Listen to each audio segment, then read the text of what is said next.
guys, creativecashflow.com and Grant Kemp here. Thanks to Propelio for bringing us out and making this happen. Today we're going to talk a little bit about title policies and Sub2, and basically an introduction to why I don't buy title policies on my Sub2 properties. So first of all, I want to point out something very important. Even though I know you've seen the disclosures, even though I know it's already come that way, I am not a lawyer. Make sure that you discuss anything that we talk about in any of these videos with your attorney before moving forward with anything that I'm doing. But specifically, I did want to point that out for this one because, well, you'll see I'm encouraging you not to do a title policy on a subject to property. First of all, what is a title policy? That's kind of going to be the backbone of what we need to understand before we can understand whether or not we need to get one. Well, a title policy, what's going to happen when you get a title policy is your title company is going to search title for you. They're going to do what's called a title run or an abstract of title. This is going to look through the title records to make sure that there's been a proper chain of title, meaning that the person that sold it to you had the right to sell it to you, the person that sold it to them had the right to sell it to them, and so on and so forth. The abstract is also going to look and search against the person's name. You know, you can look at the property to see if any liens are attached to the property, but then you also need to look at the person to see if any liens are attached to the person. Like, for instance, a child support lien is going to pass through the person and into the property. So if you want to know more about title searches, that kind of thing, watch our title search video because I'm going to show you how you can search this stuff on your own, and it's going to explain a little bit more about what's going on with title. But at its core, that's the first step that's going to happen with a title company whenever they're giving you title insurance. They're going to look for it, they're going to see what else is out there, if anything's clouding title, if anything's going to cause an issue with the chain.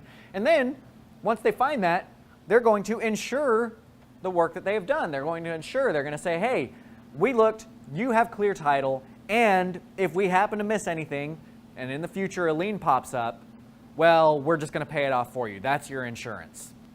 Something I want to point out to you is that title companies are insurance companies. That's how they make their money. It's an insurance company. It's no different than Geico or Allstate or any of these other guys. That's what a title company is. And they make a lot of money doing this. Why do you think there's title companies on every corner, right? I mean, there's title companies everywhere. They turn a lot of money. Well, what does it mean to turn a lot of money in an insurance company? It means that they're charging a lot more than they have to pay out. That's how insurance companies make their living. So title insurance keeps this company afloat, the title company. Sure, they charge escrow fees, sure they charge doc prep, but that's only a small portion of their total income that's actually coming in from the business. So when would you need a title policy? Well, A, lenders are going to require it, okay? So if you're getting a loan from anybody, from a bank, from a private investor, anybody, they're going to want a title policy put in place because somebody's putting up a bunch of money. Right? So what we need to be aware of is that when there's a bunch of money on the line, we need to want that money to have first lien position. So for those of you who haven't already watched it, I'll just give a brief reminder, but you do need to go back and do need to watch our other video on lien position and what that matters for. That's going to be in our basics video. But the reminder here is that time is the only factor in lien position. Time. It doesn't matter how big the lien is. It doesn't matter anything else. It matters when was that lien filed. So say you're buying a property July 1st of 2015, let's say. And they do the title search and they say that everything is fine and dandy and clear and there's nothing to worry about. So you buy the property. Well, then it goes and it's 2 years later and all of a sudden, this lien from 2013 pops up that your title company didn't catch. Well, that lien is now in first lien position. Even though they didn't catch it, I say it's now it's always been in first lien position. But that lien was filed way before the lien that you used to purchase this property. Therefore, that lien is in first lien position. So we need to think about what could happen without a title policy. What if an old lien pops up? Well, A, that lien could have to get paid off. And there's no telling the size of that lien. I heard a person the other day who had a lien pop up that was like $30 million or something like that on this one house because the owner of the house owned a bunch of houses and owned some developments and went insolvent and got liens attached to all their properties. Now, the short story on that one is nobody had to pay $30 million for this house, right? That's just the reality of what's happening there. But there's no telling. It could be $200 for a mechanic's lien. It could be $32 million for this person's development liens. The problem here is that that lien likely has the ability to foreclose. If they're not being paid and they're in first lien position and they foreclose, for those of you who watched the beginnings or the basics video, you know anybody that forecloses in a primary lien position, all the subordinate liens are wiped out entirely. So if you have a bunch of money on the line from Bank of America and you didn't get a lien or a title policy put in place, and this lien pops up and they foreclose, well, all the money that Bank of America had on the line is wiped out. Now, you might not care if that happens to Bank of America, but you would care if you had the cash and you put the cash up for a property that you're trying to buy, or you're lending to a buyer, or whatever it is. If you're the one with that money on the line and you didn't get a title policy, well, if that lien forecloses, it wipes out. Now, one thing I want to mention is the statute of limitations, because there is a statute of limitations on how long somebody has to enforce their lien position. And it changes on the types of liens that there are, so consult your attorney on that. If you do run into a lien and you didn't have title insurance, consult them and see, hey, can this person even foreclose anymore? I've had that happen once before. I didn't buy a title insurance policy for one of my properties. We had a lien pop up down the road. So, oh, crud. But we looked at the dates, and we needed like 60 more days before their statute of limitations was up. And so we just kind of marked it on our calendars and watched our watch for the next 60 days. Nothing came up. The statute of limitations was passed, and they weren't even able to enforce that lien anymore. And it could have been that the company was out of business. You know, a lot of times that happens. Air conditioning companies, foundation companies, they go out of business quite frequently. So that's kind of where that goes. So all I'm saying is don't panic if a lien does pop up. Consult your attorney, see if that's something that needs to get paid off or not. But like we talked about, if this lien does pop up, if they do have the ability to foreclose and they take that ability and they foreclose on you, any money that you have in the deal is lost. Anything that you've got in the deal is lost because that person forecloses and takes back the property unless you pay them off yourself. So why don't I buy on subject to properties? Why don't I buy a title policy on a subject to property? Well, first, the likelihood of actually having to claim title insurance claim is very slim, very slim. So I usually, when I'm teaching to large groups of people, I might have 100, 150 people in a room sitting here, and I'll ask them, you know, raise your hand if you've ever had to claim anything on a title insurance policy. And usually I may have one person out of the entire group that's called that, okay? Now, I will then ask them, how much was that title policy for?